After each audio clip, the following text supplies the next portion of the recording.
Hello everyone. तो कैसे हैं आप सभी? उम्मीद करता हूं आप सभी एकदम बढ़िया होंगे।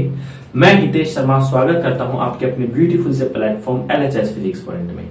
जैसा कि हमारी जो मैकेनिक्स की बुक है उसमें यूनिट नंबर 1 का चैप्टर नंबर 2 अपनी प्रगति पर है, यानी चल रहा है, जिसका लेक्चर नंबर 4 हम आज आपके लिए लेकर आए हैं। इससे पहले हमने आपेक्षिकता के विशेष सिद्धांत की अभिकृत पढ़ी, लोरेंज रूपांतरण को कंप्लीट किया, वेरी वेरी इंपॉर्टेंट बोल रहा हूं फिर से, और उसके बाद वेग रूपांतरण भी हमने देखा। आज हम इस लेक्चर में 2 टॉपिक कवर करेंगे, छोटे छोटे हैं, एक तो लंबाई में संकुचन और एक समय में वृद्धि। उसके बाद थ्योरेटिकल पोर्शन समाप्त हो जाएगा और एक लेक्चर आपके लिए लाएंगे न्यूमेरिकल पोर्शन का। ठीक है, तो बिना टाइम बर्बाद करते हुए कोई पेन निकाल लीजिए, नोट्स बनाना स्टार्ट करें। ठीक है, तो आइए आज का जो पहला टॉपिक है वो है हमारे पास क्या है, लंबाई में संकुचन। लंबाई में संकुचन, लंबाई में संकुचन, या इसको एक और नाम है इसका लोरेंज फिट्जरल्ड।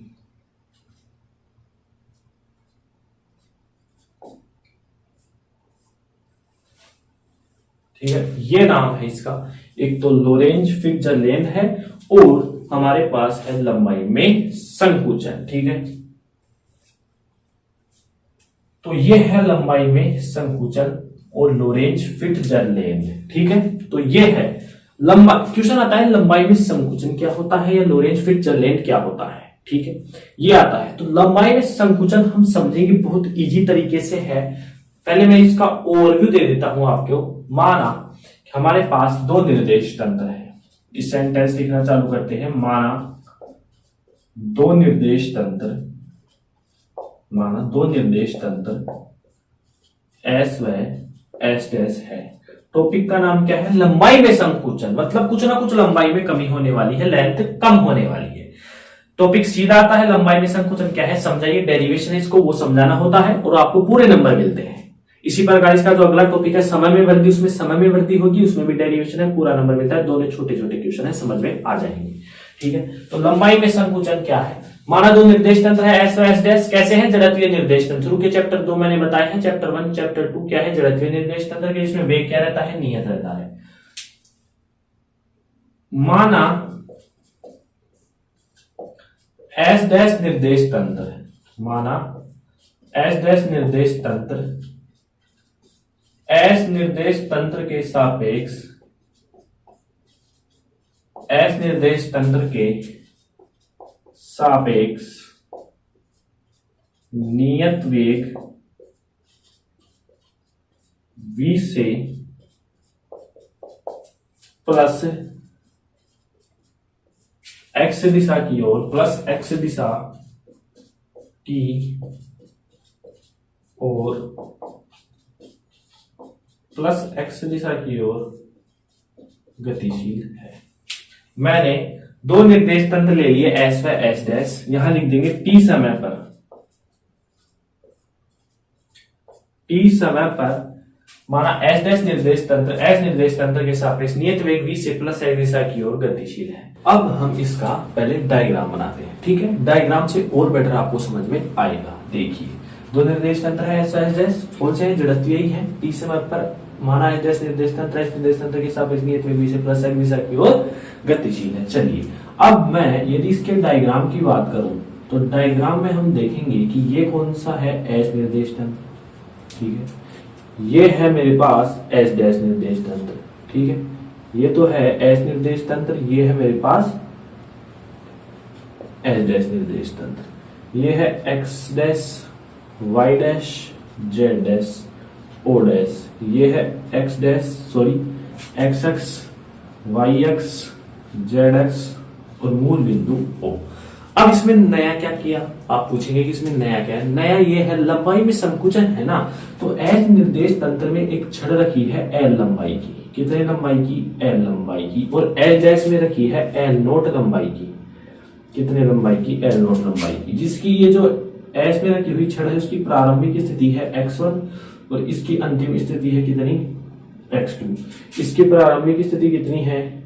x1 डैश और इसकी अंतिम स्थिति कितनी है x2 डैश। समझ में आ गया? मतलब ये डायग्राम एक्चुअल में कैसा था, देखिए मैंने टी समय पर लिखा है ना, t बराबर 0 समय पर ये डायग्राम ऐसा था, दोनों ऐसा निर्देश तंत्र संपाती थे, यहाँ छड़ रखी हुई थी, दोनों संपाती थे। यहाँ पर क्या था, y डैश था, यहाँ x डैश था और यहाँ z डैश था, यहाँ o डैश था। जब s डैश गति किया तो वो भी अपनी छड़ लेकर जाएगा और s के पास भी छड़ है, तो इन छड़ों को मैंने इस प्रकार से व्यक्त कर दिया। तो आपको ये समझ में आया होगा, ठीक है? कुछ भी नहीं किया है मैंने, दो निर्देश तंत्र लिए जड़त्वीय s व s डैश, ठीक है। टी समय पर s डैश निर्देश तंत्र के सापेक्ष नियत वेग v से प्लस x दिशा की ओर क्या है, वो ये गतिशील है, प्लस x दिशा की ओर क्या है, गतिशील है, ठीक है। तो ये चित्र मैंने डायग्राम आपके इस प्रकार से बना दिया है। प्रारंभ में ऐसा था, टी समय पर इस प्रकार है, s निर्देश तंत्र में एक छड़ रखी है, s डैश में एक छड़ रखी है। s निर्देश तंत्र में जो छड़ उसकी लंबाई कितनी है l और s डैश में कितनी है l नोट। तो हम लिखेंगे चित्रानुसार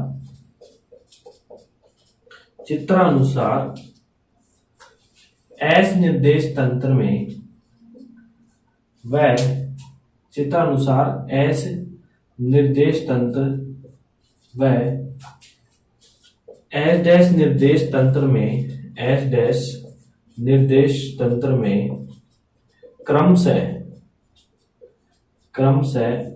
L व L नोट लंबाई की छड़े रखी हैं,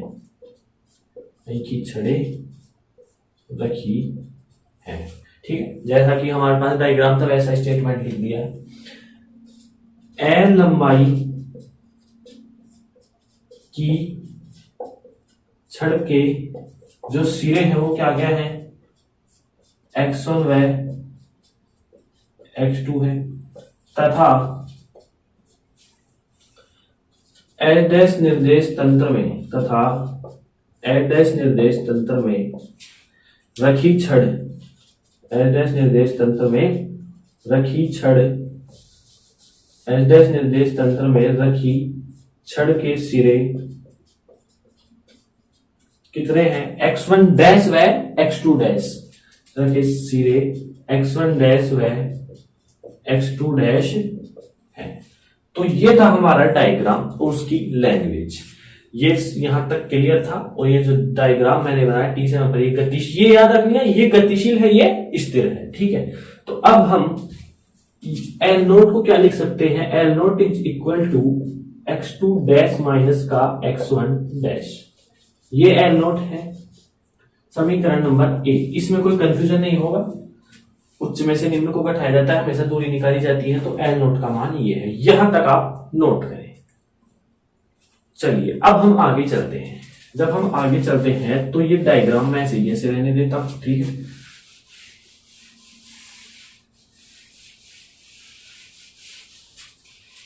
ये डायग्राम मेरे पास ऐसे की ऐसे है, ताकि आपको डायग्राम की एंड में जरूरत पड़ेगी। ये निर्देश तंत्र है। समीकरण को मैं लिख लेता हूं, L naught is equal to x2 dash minus का x1 डैश। ये कौन सा है मेरे पास, समीकरण ए है। अब देखिए मैं यहां लगा रहा हूं लोरेंज रूपांतरण समीकरण से, लोरेंज रूपांतरण समीकरण से। लोरेंज रूपांतरण समीकरण क्या है, x dash is equal to alpha x minus का vt, ठीक है। जिस प्रकार से हमने गैलीलियन रूपांतरण में पढ़ा था, विस्थापन निश्चल रहता है, उसमें लगाया था बिंदु P के लिए, बिंदु Q के लिए, ठीक है ना। इसी प्रकार यहां पर क्या लगाएंगे, प्रथम सिरे के लिए, प्रथम सिरे के लिए। अब दोनों छड़ों में देखिए प्रथम सिरे कौन कौन से हैं, इसमें x1 है, इसमें x1 डैश है। मेरे को यहाँ क्या चाहिए, डैश वाला चाहिए, तो वो ले लीजिए। x1 dash is equal to alpha constant, यहाँ x चाहिए यानी x1 का है, मतलब ये s डैश का है, ये s का है, ठीक है ना। तो s डैश का क्या है, x1 डैश है, ठीक है। ये आ गया यहाँ पर एल्फा, x यानी s का क्या है, x1 है, माइनस, और vt ऐसे ही ऐसे। इसको मैं और अच्छे से लिखूं तो मैं लिख सकता हूं एल्फा x1 माइनस का एल्फा vt। ये समीकरण हो गया 1। चलिए इसी प्रकार द्वितीय सिरे के लिए यदि मैं बात करूं, द्वितीय सिरे में द्वितीय सिरे में क्या होगा, x2 dash is equal to alpha x2 minus VT. वही यहां मेरे को एस डैश का चाहिए, तो द्वितीय सिरा x2 डैश है एस डैश में, यहां मेरे को s का चाहिए तो द्वितीय सिरा x2 है। यहां मैं इसको क्या लिख सकता हूं, x2 dash is equal to alpha x2 minus का एल्फा वीटी। समीकरण नंबर आ गया मेरे पास 2। समीकरण 1 व 2 के मान समीकरण ए में रखने पर, समीकरण 1 व 2 के मान समीकरण 1 व 2 के मान समीकरण ए में रखने पर देखिए क्या होगा। जब मैं ए में रखता हूं तो मेरे पास आता है L naught is equal to x2 dash की वैल्यू ये है alpha x2 minus alpha BT minus x1 dash की वैल्यू है एल्फा x1, ये प्लस का था लेकिन चिन्ह माइनस का है तो माइनस प्लस माइनस हो जाएगा, माइनस माइनस क्या हो जाएगा प्लस का एल्फा वीटी। इससे ये क्या हो जाएगा, कैंसिल आउट हो जाएगा। इन दोनों में कॉमन क्या आ रहा है, एल्फा, यानी L naught is equal to alpha x2 minus x1 मैं लिख सकता हूं। ठीक है, x2 माइनस x1 क्या है, L is equal to x2 minus का x1, तो मैं इसको क्या लिख सकता हूं, L naught is equal to alpha L. यहां तक आपको समझ में आ गया होगा, मैंने कुछ भी नहीं किया है।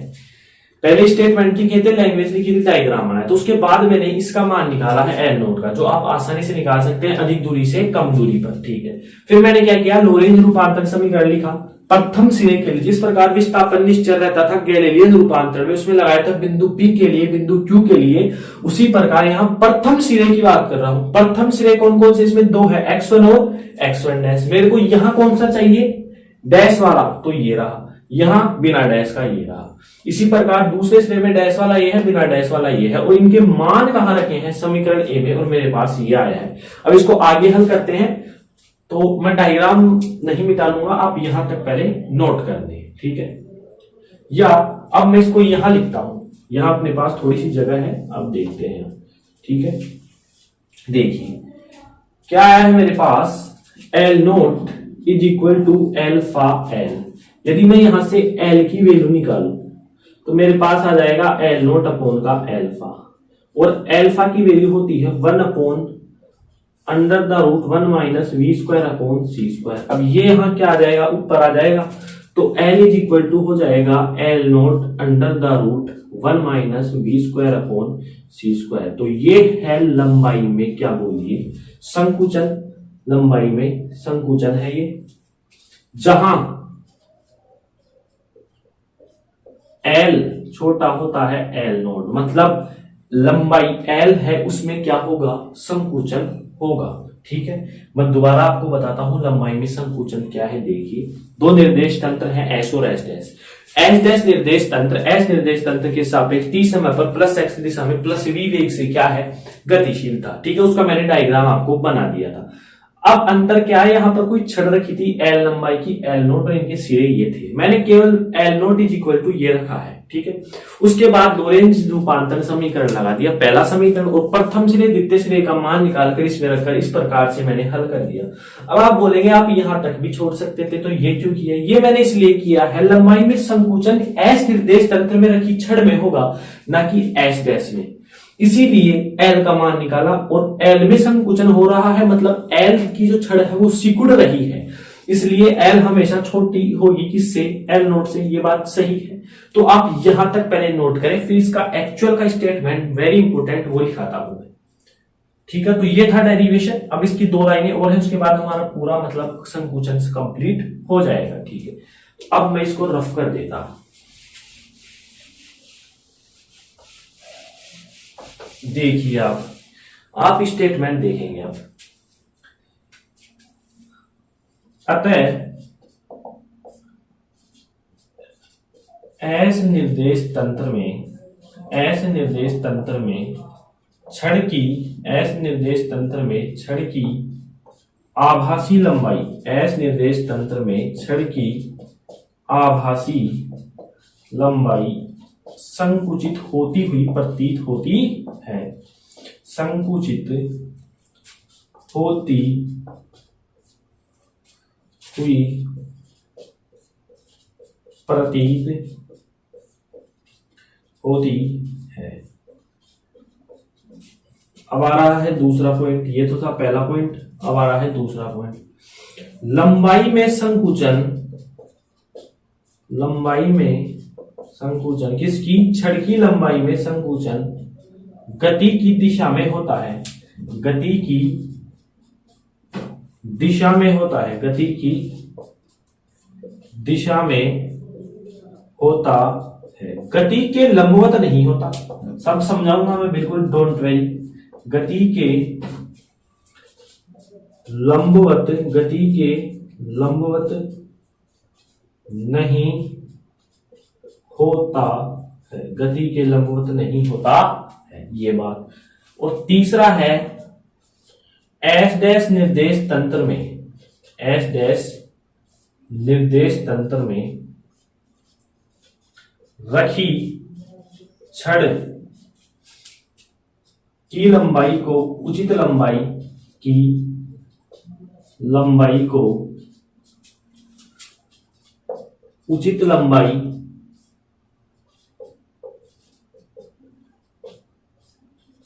या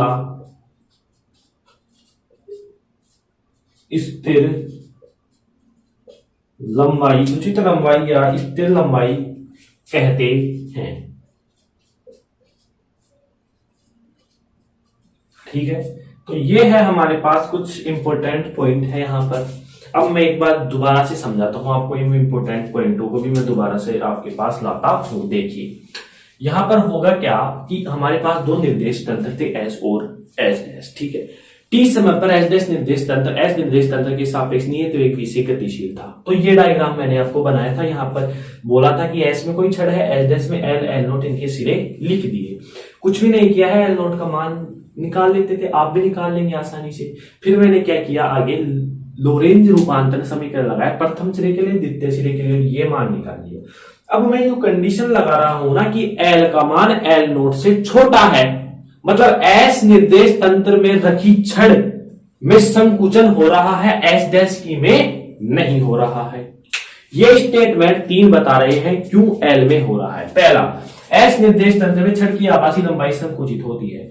अब देखेंगे, जब एस डैश निर्देश तंत्र गतिशील है, मान लीजिए ये कोई, इसको आप बस मानिए, ये बस नंबर फर्स्ट है, मान लीजिए बस नंबर फर्स्ट, और ये है बस नंबर सेकंड। ठीक है, ये गतिशील है, ये स्थिर है, आप इसमें बैठे हैं। जब ये गतिशील होगी तो आपको बस नंबर जो 1 है उसका आगे का हिस्सा कुछ बड़ा दिखाई देगा। जब ये इसके पास है तो आगे का हिस्सा बड़ा दिखाई देगा, बिल्कुल सही है। जैसे जैसे आप दूर जाओगे तो वो छोटा होता हुआ दिखाई देगा कि नहीं? जबकि क्या वास्तव में वह छोटा हो रहा है? नहीं हो रहा, मतलब वो हमारा आभास है। इसलिए हम इस लंबाई को क्या बोल रहे हैं? एस निर्देश तंत्र में छड़ की आभासी लंबाई संकुचित होती हुई प्रतीत हो रही है, एक्चुअल में हो नहीं रहा है, ये घटना हो नहीं रही। देखिए ना, जब आप बस के पास बैठे हैं तो आपको आगे वाला हिस्सा क्या दिख रहा है? बड़ा दिख रहा है। जैसे आपकी बस चली और वो स्थिर है तो वो धीरे धीरे छोटी होगी। क्या वास्तव में छोटी हो रही है? नहीं, ये आभास है। इसीलिए जब ये गतिशील होती है तो प्रेक्षक जो यहां बैठा होता है तब वो देखता है तो एस में रखी जो छड़ है लंबाई की, वो उसको संकुचित होती हुई प्रतीत होती है। ठीक है, तो ये वाक्य आपके क्लियर हो गया। दूसरा, लंबाई में संकुचन गति की दिशा में ही होता है, गति के लंबवत नहीं होता है। देखिए, मतलब ये कह रहा है कि ये निर्देश तंत्र इसके गति की दिशा में ही क्या है? गतिशील है, इसके अनुदिश गतिशील है। यदि ये लंबवत होता, इस प्रकार से चला जाता, तो इसकी लंबाई में कोई फर्क नहीं पड़ता। बिल्कुल सही बात है, क्योंकि आप बस के ऊपर चले जाइए तो आपको बस की लंबाई वैसे ही दिखाई देगी। ठीक है, कभी प्रयोग मत करना, डेंजर हो सकता है, लेकिन वैसे ही दिखाई देगी। जब आप अनुदिश गति करेंगे, कहां पर? देखिए, लंबाई में संकुचन की गति की दिशा में होता है, मतलब संकुचन कब होगा? गति के अनुदिश होगा। ठीक है, जिस दिशा में आप गति कर रहे हैं, गति के लंबवत कभी नहीं होगा। ठीक है, तीसरा पॉइंट है एस डैश निर्देश तंत्र में रखी छड़ की लंबाई को, अब ये जो लंबाई है ये उचित रहेगी, स्थिर रहेगी, क्योंकि ये तो परफेक्ट है, ये तो गतिशील है, तो इसमें तो कोई अंतर आने वाला ही नहीं है। अंतर इसमें आ रहा है, और वो भी एक्चुअल में नहीं, आभासी अंतर आ रहा है। इसलिए यह जो संकुचन है वो क्या कहलाता है, लंबाई में संकुचन, जिसका मान एल का मान हमेशा एल नोट से कम होता है। यहां जो एल है, यहां जो एल है वो कौन सी लंबाई है, आभासी लंबाई, आभासी लंबाई, ठीक है, समझ में आ गया। और एल नोट क्या है, वास्तविक लंबाई, एल नोट क्या है, वास्तविक लंबाई। कुछ भी नहीं किया इसमें, वही प्रोसेस चल रहा है। दो निर्देश तंत्र ले लिए, एक निर्देश तंत्र को वही नियत वेग v से भगाया है, उसमें दो दो छड़ रख दिए हैं अलग अलग, एल नोट का मान निकाला, लोरेंज रूपांतर का प्रथम समीकरण यूज में दिया, प्रथम श्रेणी के लिए, द्वितीय श्रेणी के लिए, और ये निकाल लिया। अब बस इसकी व्याख्या करनी थी हमारे को कि ये जो एल है ये आभासी लंबाई है, ये संकुचित होती हुई प्रतीत होगी जब एस डैश गतिशील होगा। मैंने उदाहरण से बता दिया है, समझ में आ गया होगा। और ये जो संकुचन होता है वो गति की दिशा के अनुदिश होता है, लंबवत नहीं होता है, ठीक है। और दूसरी बात यदि मैं करूं कि जो ये जो एस डैश में रखी हुई छड़ है ये स्थिर लंबाई की होती है, उचित लंबाई भी इसको हम कहते हैं। तो ये होता है आपका लंबाई में संकुचन कंप्लीट। उम्मीद करता हूं आपको ये बिल्कुल आसान तरीके से समझ में आया होगा। चलिए आप यहां तक आप नोट करिए। चलिए अब हमारा लास्ट का टॉपिक चलेगा, इस चैप्टर का लास्ट टॉपिक है समय में वृद्धि। अब की बार क्या था, लंबाई में संकुचन था, अब आता है काल वृद्धि या समय में वृद्धि। इसमें कुछ भी नहीं किया है हमने, ठीक है। तो अगला टॉपिक है मेरे पास काल वृद्धि, काल वृद्धि या समय में वृद्धि। पिछला वाला क्या था, लंबाई में संकुचन, कुछ भी नहीं किया है, याद हो चुका होगा आपके। कौन सा लगाया था उसमें, लोरेंज रूपांतर का प्रथम समीकरण, प्रथम श्रेणी के लिए, द्वितीय श्रेणी के लिए एल नोट में मान रख दिया था, और एल बराबर आया था L naught under the root 1 minus V square upon C square, जहां एल छोटा था एल नोट से। कारण 3 थे इसके, क्या है, जब एल नोट वाला जो एस डैश निर्देश तंत्र गतिशील होगा तो एस में रखी हुई जो छड़ है उसकी आभासी लंबाई में संकुचित होगी, आभास होगा, ठीक है, एग्जाम्पल से बता दिया था। दूसरा कारण, जो संकुचन होगा वो गति की दिशा में के अनुदिश ही होगा, लंबवत नहीं होगा, ठीक है। और तीसरा है कि जो एस डैश में जो रखी छड़ है वो क्या होती है, स्थिर लंबाई और उचित लंबाई की होती है। तो ये आपका क्लियर हो चुका है। इससे रिलेटेड हम ट्यूशन भी करेंगे जो अगले लेक्चर में आपके लिए लाएंगे। अब आता है काल में वृद्धि, समय में वृद्धि। मैं पहले स्टेटमेंट लिखता हूं फिर समझाता हूं। जब किसी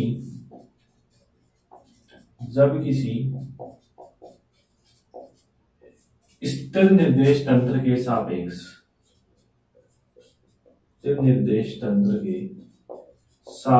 जब किसी स्थिर निर्देश तंत्र के सापेक्ष अन्य निर्देश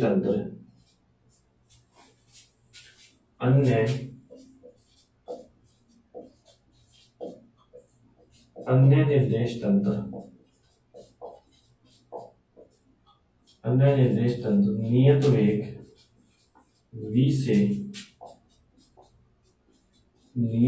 v से प्लस x दिशा की ओर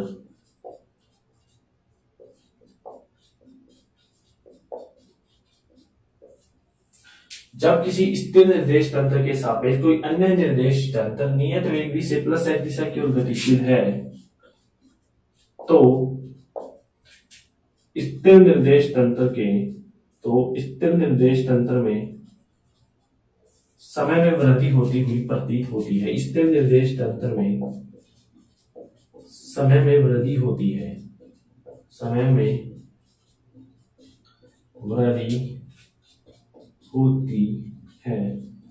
जिसे काल वृद्धि कहते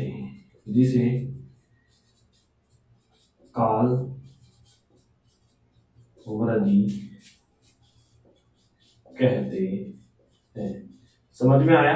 कोई स्थिर निर्देश तंत्र है मेरे पास, कोई स्थिर निर्देश तंत्र है, उसके सापेक्ष कोई नियत वेग v से प्लस x दिशा की ओर गतिशील कोई अन्य निर्देश तंत्र है, तो स्थिर निर्देश तंत्र के समय में वृद्धि होती है जिसे हम काल वृद्धि बोल रहे हैं। मतलब यहाँ जो स्थिर रहेगा ना निर्देश तंत्र, उसके समय में वृद्धि होगी। अब मान लीजिए इसी की यदि कॉपी पेस्ट करूं मैं कि माना एस व एस डैश दो निर्देश तंत्र है, एस व एस डैश दो निर्देश तंत्र है। यहां निर्देश तंत्र के नाम नहीं है, यहां निर्देश तंत्र के नाम है। तो एस डैश निर्देश तंत्र, एस निर्देश तंत्र के सापेक्ष, एस डैश निर्देश तंत्र, एस निर्देश तंत्र के सापेक्ष सापेक्ष नियत वेग v से, नियत वेग v से, नियत वेग v से प्लस x दिशा की ओर, प्लस x दिशा की ओर, प्लस x दिशा की ओर गतिशील है, तो एस निर्देश तंत्र के समय में वृद्धि होती है। तो एस निर्देश तंत्र के समय में वृद्धि होती है। एस निर्देश तंत्र के समय में क्या होती है, बोलिए, वृद्धि होती है, वृद्धि होती है। इसमें निर्देश तंत्र का नाम नहीं है, इसमें मैंने ले लिया, माना एस व एस डैश दो निर्देश तंत्र है। एस डैश निर्देश तंत्र, एस निर्देश तंत्र के सापेक्ष नियत वेग v से प्लस x दिशा की ओर गतिशील है, तो स्थिर कौन सा हुआ यहाँ पर, एस निर्देश तंत्र। तो समय में वृद्धि कौन से में होगी, एस निर्देश तंत्र में। ठीक है, तो अब मैं डायग्राम बनाता हूं। मेरे पास यहां दो डायग्राम है, ठीक है, या मैं ऊपर की डायग्राम बनाता हूं, आप ये थ्योरी नोट कर लें यहां तक पहले। ठीक है, तो अब मैं इसको रफ कर देता हूं। आपको समझ में आया होगा कि काल में वृद्धि किसमें होगी, दो निर्देश तंत्र होंगे अपने पास, और जो स्थिर निर्देश तंत्र होगा उसके समय में क्या होगी, वृद्धि होगी।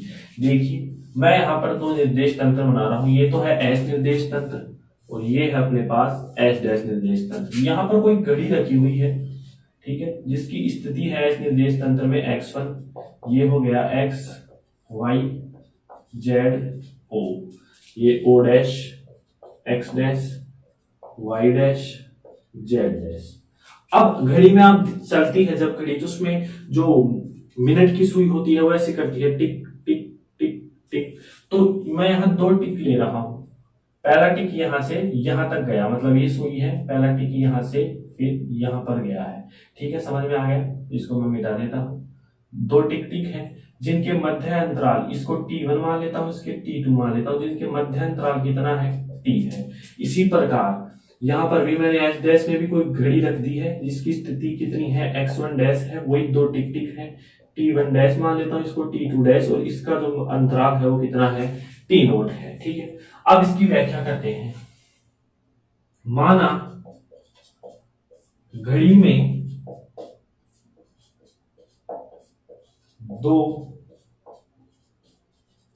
टिक टिक, मतलब इस प्रकार से होती है ना, एक बार फिर दो बार, एक दो एक दो। ठीक है, ऐसे जैसे एक बार ये मिनट की सुई यहां पर आ गई तो दूसरा टिक कहां होगा, जस्ट यहां पर होगा, तो ये दो टिक का बात कर रहा हूं। ठीक है, माना घड़ी में दो टिक टिक के मध्य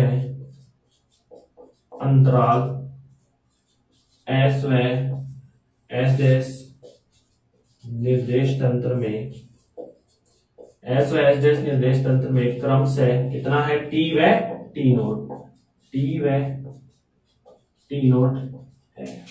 ये वैसे ही करेंगे हम, टी नोट का मान क्या हो जाएगा यहाँ पर, T2 डैश माइनस का T1 डैश, और T का मान क्या हो जाएगा, T2 माइनस का T1। इसमें कोई आपकी दिक्कत नहीं है। ठीक है, अब हम आगे चलते हैं। अब हम वही लोरेंज रूपांतरण समीकरण, लोरेंज रूपांतरण समीकरण। अब देखिए, अब यहां पर समय की बात हो रही है, तो लोरेंज रूपांतरण जो समीकरण लगेगा वो भी समय वाला ही लगेगा। जब हम लंबाई में संकुचन पढ़ रहे थे तो उसको लास्ट पैमाने पर हमारे को पता चला कि एस निर्देश तंत्र में जो रखी हुई छड़ है एल लंबाई की, उसमें संकुचन हो रहा है, लेकिन हमें इस काल में वृद्धि में शुरू में ही पता चल गया कि स्थिर निर्देश तंत्र में क्या होगी, वृद्धि होगी समय में। तो यहाँ स्थिर निर्देश तंत्र कौन सा है, एस है, और ये एस डैश है, ठीक है। तो एस निर्देश तंत्र के समय में वृद्धि हो रही है, तो हमारे पास जो लोरेंज रूपांतर समीकरण में जो समय का जो सूत्र होता है वो होता है T dash is equal to alpha T minus V X upon C square.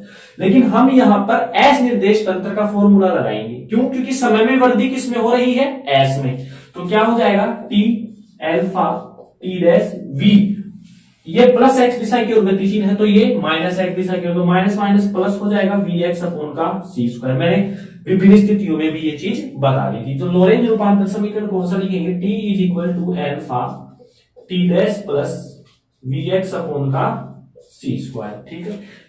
तो ये हो गया हमारा लोरेंज रूपांतर समीकरण। वही जैसे हम प्रथम श्रेणी द्वितीय श्रेणी के लिए कर रहे थे पिछले टॉपिक में, इसमें क्या करेंगे?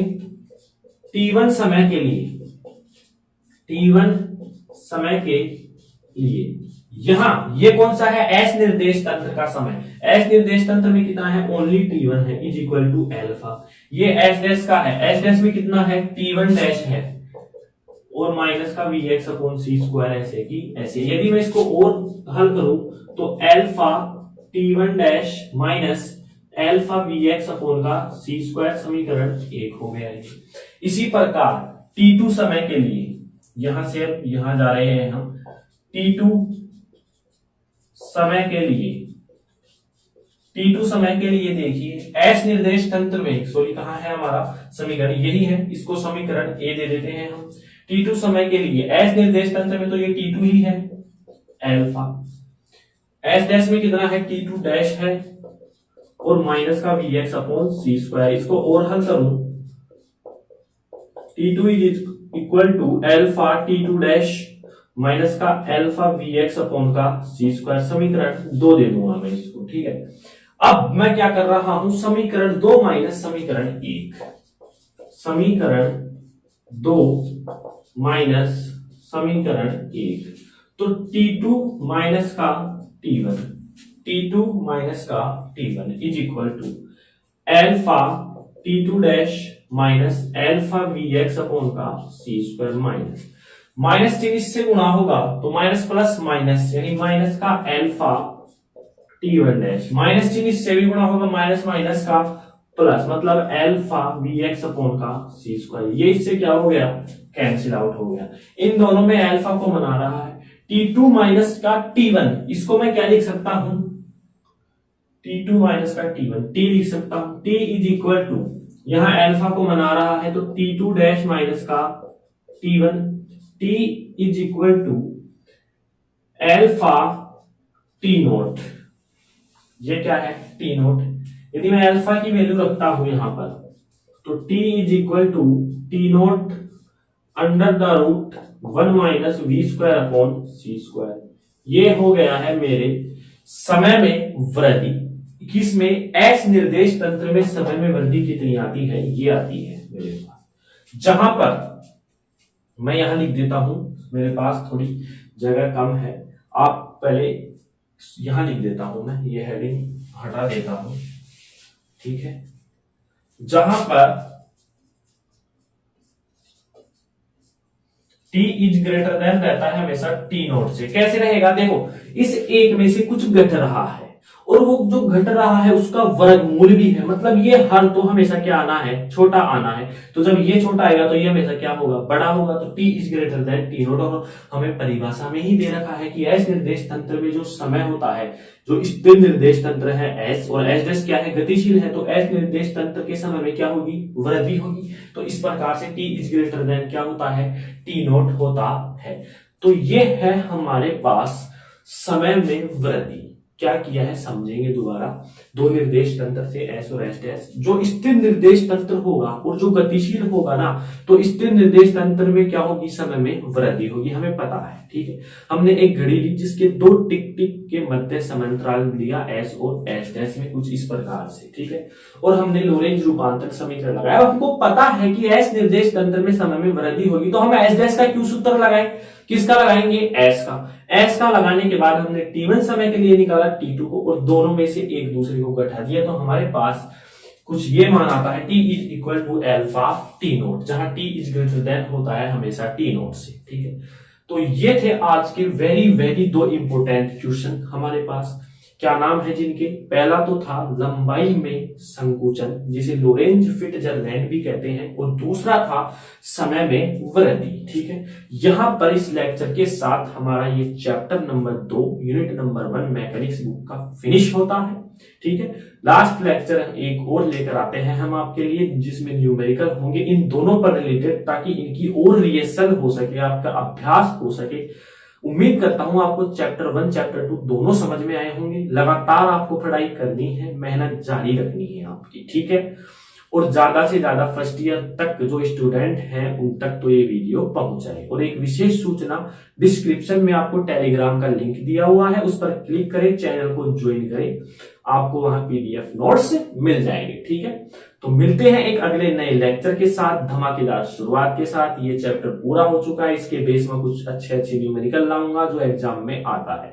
अब इस चैप्टर की इंपोर्टेंट क्वेश्चंस की बात करूं तो पहला आता है अभिकृत 1.5 नंबर की, लोरेंज रूपांतरण समीकरण आपको पूछ सकता है, या लंबाई में संकुचन या समय में वृद्धि पूछता है। इस बार वेरी वेरी इंपोर्टेंट है, समय में वृद्धि आने का चांसेस रहता है हमेशा। इस बार आ सकता है आपके काल वृद्धि, जो कि मैंने बता दिया, स्थिर निर्देश तंत्र होगा, उसी में काल में वृद्धि होगी। एस निर्देश तंत्र का आपको लोरेंज रूपांतरण समीकरण लगाना है, T1 समय T2 समय दोनों को माइनस करके आंसर आ जाना है। ठीक है, तो मिलते हैं एक नए लेक्चर न्यूमेरिकलों के साथ। तब तक के लिए आप लगातार मेहनत करते रहें, पढ़ाई करते रहें। मिलते हैं फिर कल दोबारा से, तब तक के लिए ऑल द वेरी बेस्ट।